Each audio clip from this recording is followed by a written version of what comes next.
Houston Texans 26, Tennessee Titans 3. Texans move to 9-7. Titans fall to 5-11. With this win, the Texans are playing for a playoff spot next week against the Indianapolis Colts. They can either get in as a wild card or as a division winner, depending on what happens with Jacksonville. C.J. Stroud makes his return, 24 of 32 for 213, touchdown. And Will Levis, I was so excited for Stroud. Levis won, but Levis gets sacked and injured. Only last 6 or 7 dropbacks. And Ryan Tannehill comes in, actually plays pretty well, but man, the Titans' offensive line just had no chance against Houston. Yeah. Levis hurts his foot in that strip sack thing. I think he's been hurt for 4 straight games. Like he might have more injuries than Trevor Lawrence right now. The way he plays, it's not hard to see why, but still, this one was a weird one in terms of I didn't see an obvious reason his foot would be hurt at the end of that play, but anyway, so be it. Yes, Tannehill comes in. Ultimately, it's back to the story that's been there for the Titans all season long. Like, Houston's defensive pass rush was amazing, in large part because Tennessee's offensive line was a complete train wreck. I mean, whether it was Andre Dillard or Jalen Duncan at left tackle, neither one of those guys gave them a chance, and they got absolutely wrecked. I mean, Will Anderson had a great game. Derek Barnett, since coming to Tennessee, has become Tennessee Derek Barnett. Like, vindicated. Right. The guy in college that had incredible 90-plus pass rushing grades, was amazing, had more like bend around the edge than Myles Garrett did at that point in his career. And Myles Garrett has become Defensive Player of the Year, best pass rusher in the NFL kind of player. And Derek Barnett has effectively been a bust up until that point. He's got a 90 grade, I think, since he arrived in Tennessee. It's been a great pickup. I mean, you and I know the history of Barnett because we've been sitting here talking. In Houston. Yeah. You and I know his history because we started grading college 10 years ago. I mean, he looked like a man as a freshman in the SEC and was as productive as Myles Garrett in the SEC, but without the freaky athleticism that Myles Garrett has.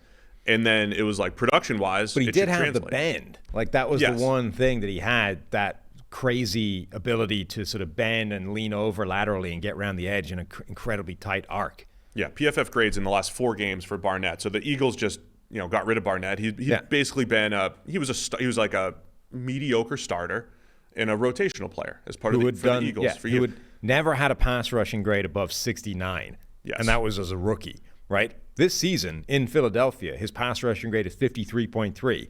Since coming to Houston, it's been 88, and his overall grade is 90. Now, it depends on who you play. That's a factor.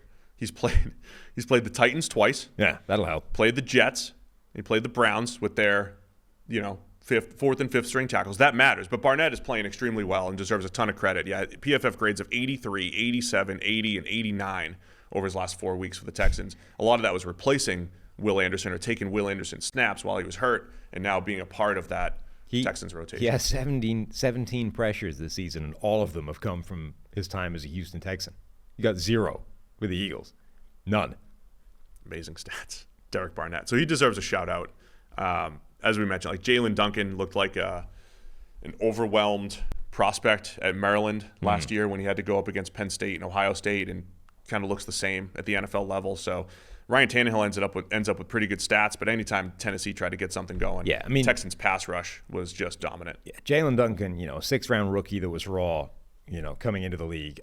I don't want to focus on him too much, but like Andre Dillard, a former first-round pick who had been effectively a bust for the Eagles, Tennessee goes and gives him money and makes him a priority signing to come in and fix left tackle. I mean, he wasn't viable in this game. Like, he was giving the quarterback, whichever one it was, absolutely no chance of functioning. That's a catastrophic personnel mistake. Meanwhile, on the other side, Texans got had a pass blocking grade of 89.1. No QB hits allowed, and guys like Juice Scruggs and Michael Dieter and Charlie Heck playing a much better game this week than he did previously. So again, the Texans did a nice job up front, and after the strip sack for a touchdown, this was pretty much over. Texans ran away with it. So 26-3, Texans win. I get nothing else on this game other than Houston, intriguing team to get into the playoffs because their defense has shown flashes like this, where they can rush the passer. They've got some pretty good talent on the back end when they're healthy. Can they get tanked and plus out with back C.J. Stroud, if they get the playoffs? I don't know. I doubt it, I'm doubting it. Yeah.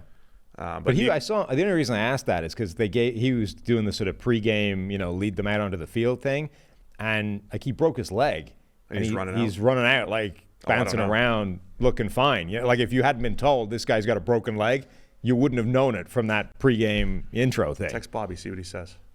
Can we get Tank to help back?